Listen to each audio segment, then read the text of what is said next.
یہ سورہ دخان کی ابتدائی 9 آیات آپ حضرات کے سامنے تلاوت کی گئی۔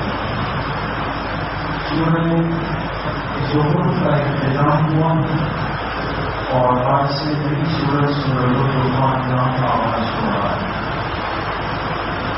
یہ سورت بھی مکی سورت ہے، اور مکی سورت کا مطلب آپ سمجھتے ہیں کہ قرآن کریم کا وہ حصہ جو جناب نبی کریم صلی اللہ علیہ وسلم پر حج سے پہلے اتارا گیا، ہجرت سے پہلے اتارا گیا۔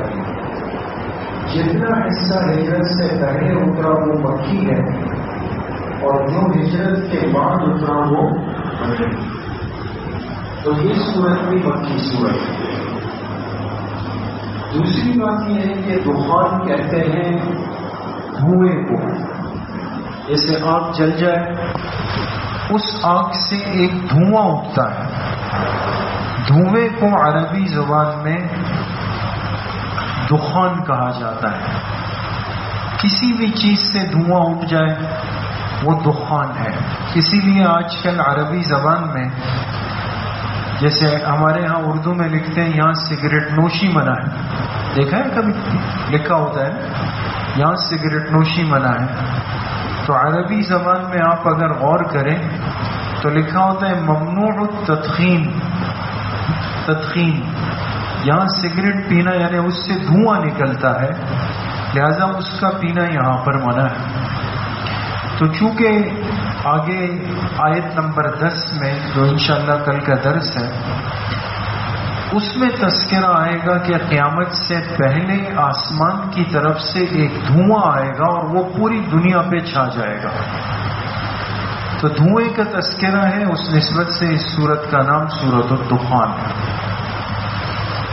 تیسری بات یہ ہے کہ یہ سورت ان چند صورتوں میں سے ہے کہ جس کے مخصوص فضائل ہیں، چونکہ پورا قرآن کریم اللہ پاک کا کلام ہے اور پورے قرآن کریم کی ہر آیت وہ باعث فضیلت ہے، باعث خیر ہے، باعث برکت ہے، لیکن پھر بعض صورتیں ایسی ہیں کہ جن کے خصوصی فضائل احادیث میں بیان کیے گئے، سورۃ الدخان بھی انہی میں سے۔ اسی لیے 2 روایات ہیں۔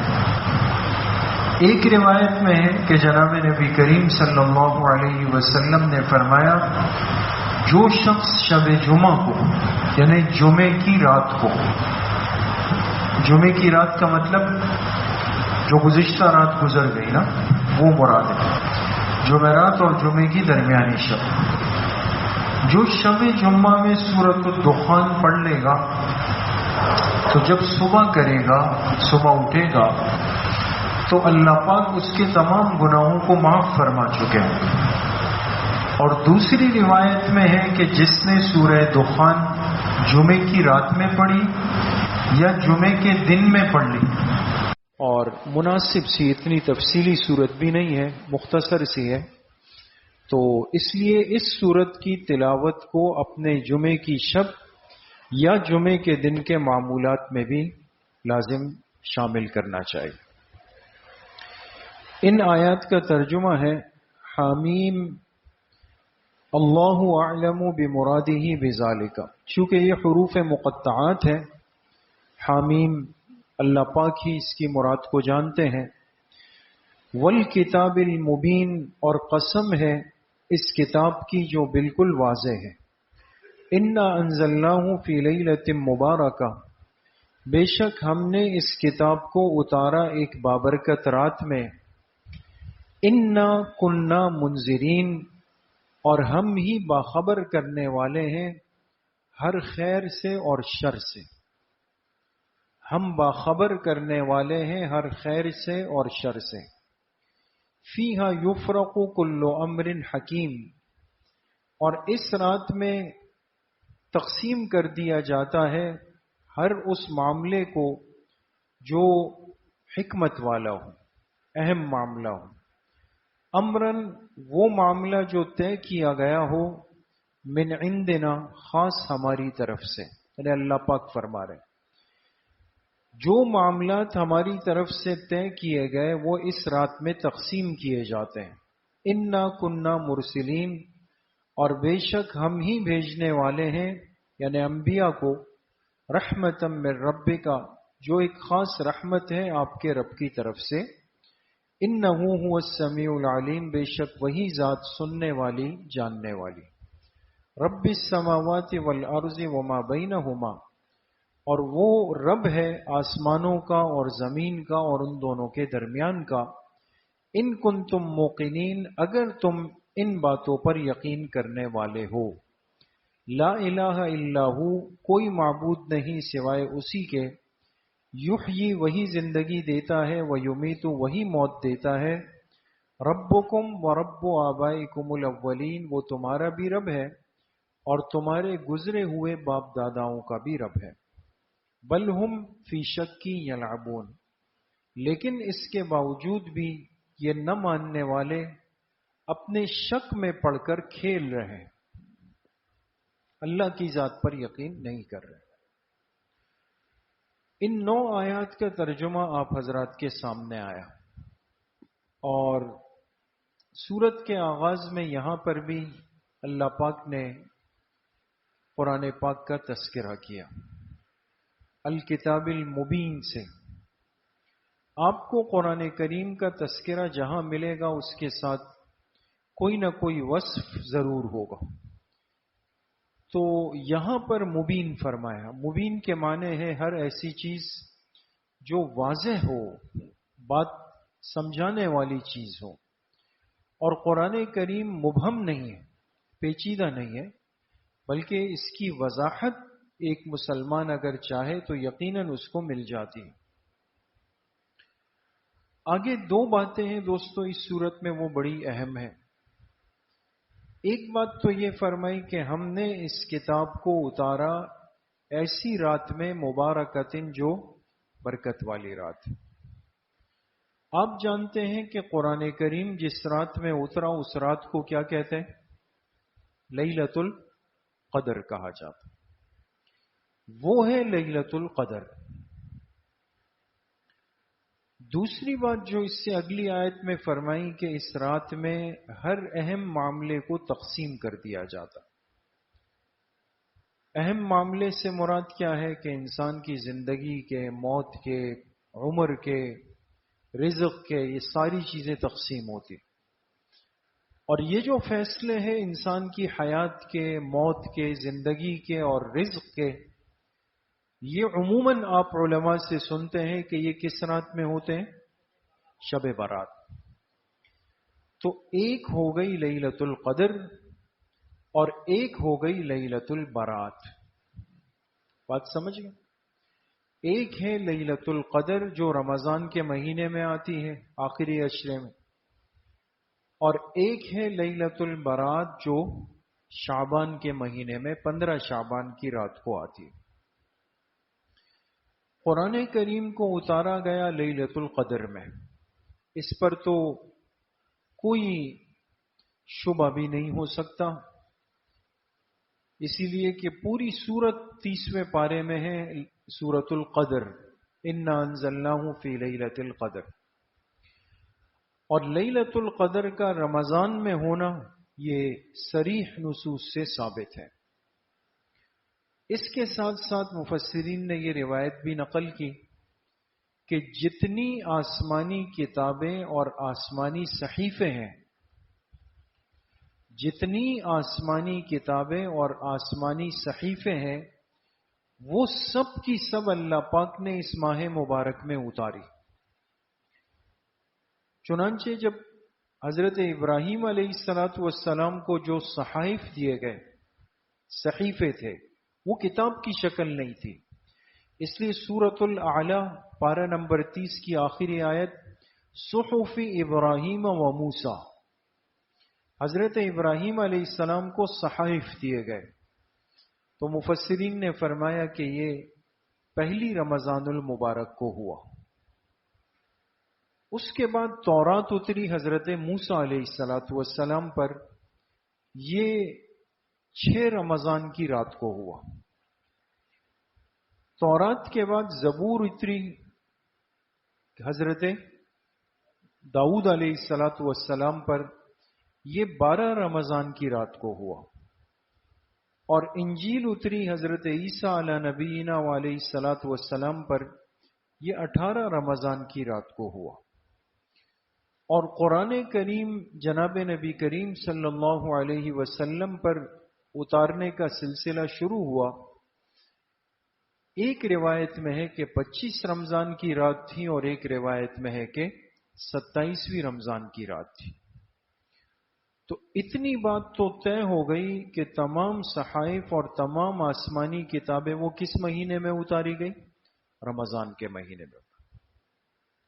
تو قرآن کریم بھی رمضان المبارک کے مہینے میں اترا، لیکن اس کے اترنے کی ترتیب کیا تھی دوستوں؟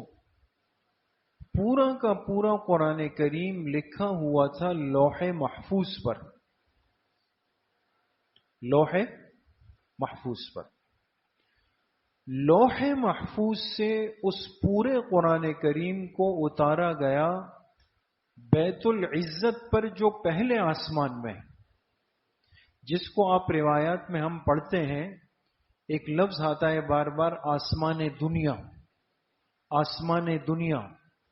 یہ آسمان دنیا سے مراد پہلا آسمان ہے، اور پہلے آسمان میں اللہ پاک نے ایک خاص مقام بنایا ہے جس کو کہتے ہیں بیت العزت۔ جب رمضان کے لیلۃ القدر آخری عشرے میں آئی تو لوح محفوظ سے قرآن کریم کو لیا گیا اور فرشتوں کے ذریعے سے کہاں اتارا گیا؟ بیت العزت پہ اتارا گیا، جو پہلے آسمان پہ۔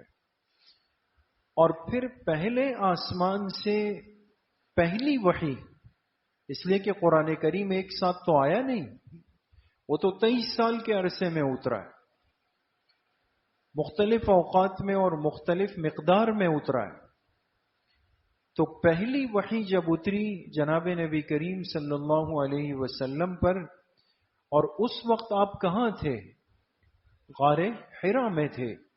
سورہ علق کی ابتدائی 5 آیات اتری، تو وہ بھی لیلۃ القدر یعنی رمضان ہی کا مہینہ تھا۔ بات سمجھ میں آ گئی؟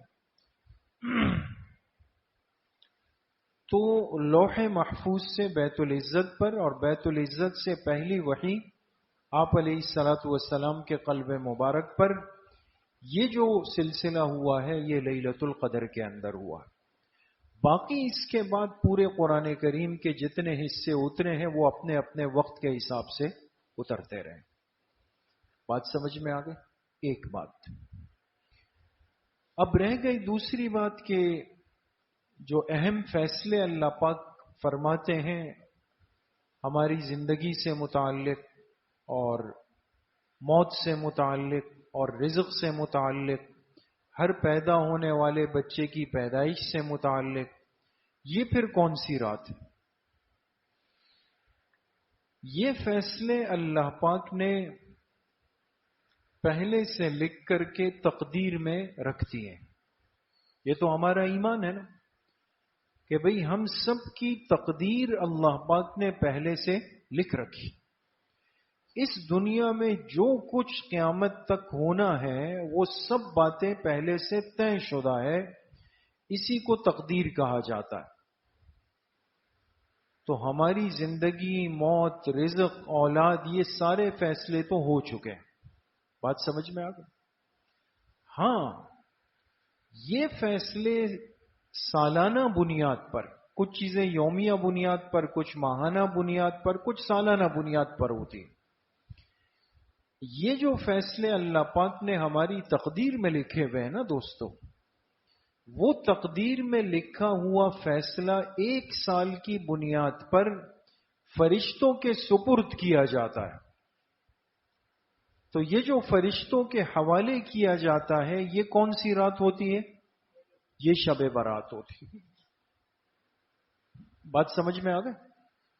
تو تقدیر تو پہلے سے لکھی ہوئی ہے، لیکن اس تقدیر کے لکھے ہوئے فیصلے فرشتوں کو دیے جاتے ہیں کہ بھئی یہ 1 سال کے فیصلے، یہ فلاں ابن فلاں ہے، اس نے اس سال میں دنیا سے جانا ہے، اس بچے نے دنیا میں آنا ہے، اس کے لیے اس سال اتنے رزق کا فیصلہ ہے، یہ سب چیزیں آپ ایسا سمجھیں کہ ایک مشورہ طے ہو جائے، سب باتیں آپس میں طے ہو جائے میٹنگ میں، اور اس کے بعد 3 دن 5 دن 10 دن کے بعد اس فیصلے کو ایک سرکولر کی شکل میں، ایک تحریر کی شکل میں لکھ کر باہر دے دیا جائے کہ بھئی آپ پہلی منزل پہ چلے جائیں، آپ فلاں جگہ چلے جائیں، آپ فلاں جگہ چلے جائیں، وہ خادمین آپ کے لکھے ہوئے تحریر کو لے کے چلے جائیں۔ تقدیر طے ہے دوستو، جو کچھ ہونا ہے وہ طے ہے، لیکن وہ تقدیر کا لکھا ہوا صرف کس کے علم میں؟ جی، وہ تو اللہ پاک کے علم میں، ہمارے علم میں تو نہیں، فرشتوں کے علم میں نہیں۔ فرشتوں کو وہ لکھی ہوئی تقدیر سالانہ بنیاد پر 1 سال کے لیے سپرد کی جاتی ہے، وہ شب برات ہوتی۔ لہذا فرشتے اس کو لے کر کے دنیا میں آتے ہیں اور پھر یہ ساری چیزیں نیچے تقسیم کر دی جاتی۔ اسی لیے جو ہمارے بزرگوں کا اور نیک لوگوں کا جو ایک ماحول ہوتا تھا، اور وہ 15 شعبان کی رات کو ایک بڑے خوف کے ساتھ اور اللہ سے مانگتے ہوئے اور ایک عبادت میں مصروف رہ کر گزارتے تھے، اس لیے کہ وہ ان چیزوں کو سمجھتے تھے، جانتے تھے، یقین رکھتے تھے کہ بھئی اس رات ہمارے فیصلے اوپر سے آ رہے ہیں، تو اللہ کرے کہ ہمارے لیے جو فیصلے لکھے گئے، حوالے کیے گئے، اس میں خیر کے فیصلے ہو، ہمارے ایمان کے ساتھ دنیا سے جانے کے فیصلے ہو، ہمارے رزق میں برکت کے فیصلے ہو۔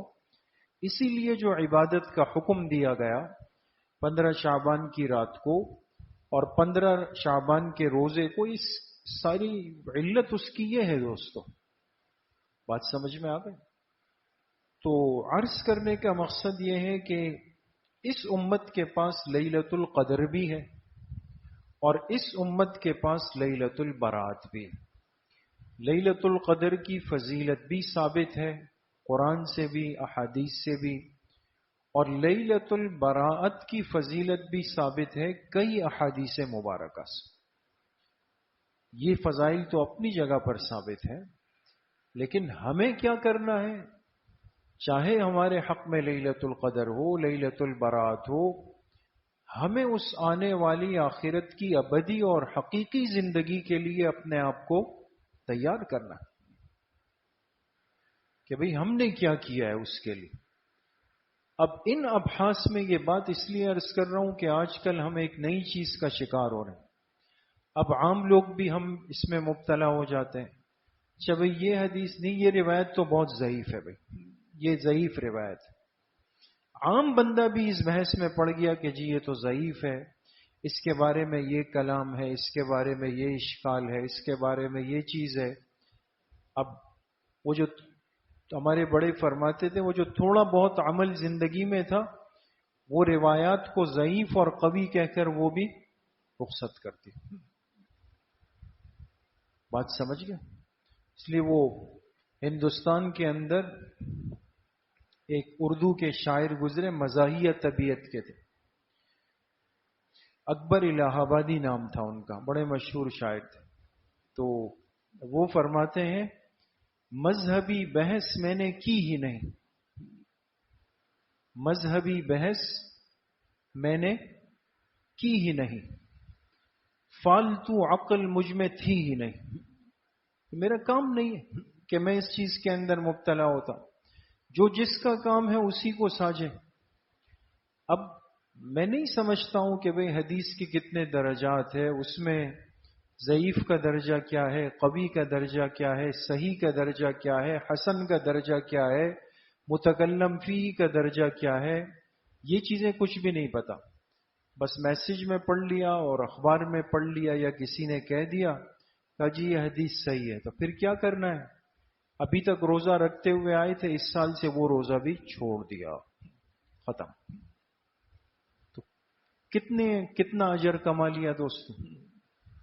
وہ جو تھوڑا بہت نیکیوں کا ایک مزاج اور ماحول اور معمول بنا ہوا ہے، اس پر یہ ظلم نہیں کرنا چاہیے۔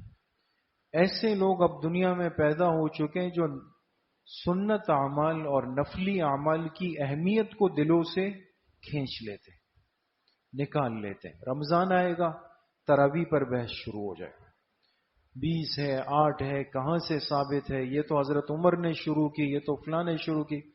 آج تک امت تراویح پڑھ رہی تھی، مسجدیں بھری ہوئی ہوتی تھی، اب لوگوں کو دلوں سے اس کی عظمت ختم کی جا رہی ہے۔ اب کیا ہوتا ہے؟ آپ ہر مسجد میں دیکھ لیں، اب 8 رکعت کے بعد اچھے خاصے لوگ اٹھ کے چلے جاتے۔ پہلے 20 پڑھتے تھے، اب کیوں جی نہیں 8 والی روایت بھی ہے۔ 8 والی روایت جن کی ہے ان کے پاس تو اور بھی بہت ساری چیزیں، پھر قبول کر لیں گے اس کو۔ جو چیز نفس کے خواہش کے تقاضوں کے اعتبار سے ہے اس پہ عمل ہو رہا ہے۔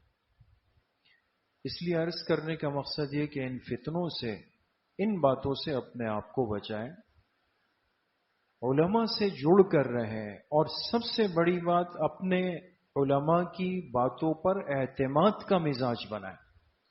جس کو آپ ممبر اور محراب دے دیتے ہیں تو اس یقین کے ساتھ کہ بھئی میری نماز اس کے پیچھے صحیح ہے، تو اس کے جمعے کا بیان بھی صحیح ہوگا، اس کی ہوئی بات کو بھی صحیح مان لینی چاہیے۔ یہ بد اعتمادی پیدا ہوگی، اعمال کی کمزوری مزاج میں ضرور آئے گی۔ اللہ پاک صحیح عمل کی توفیق نصیب فرمائے۔ الحمدللہ رب العالمین، والصلاۃ والسلام۔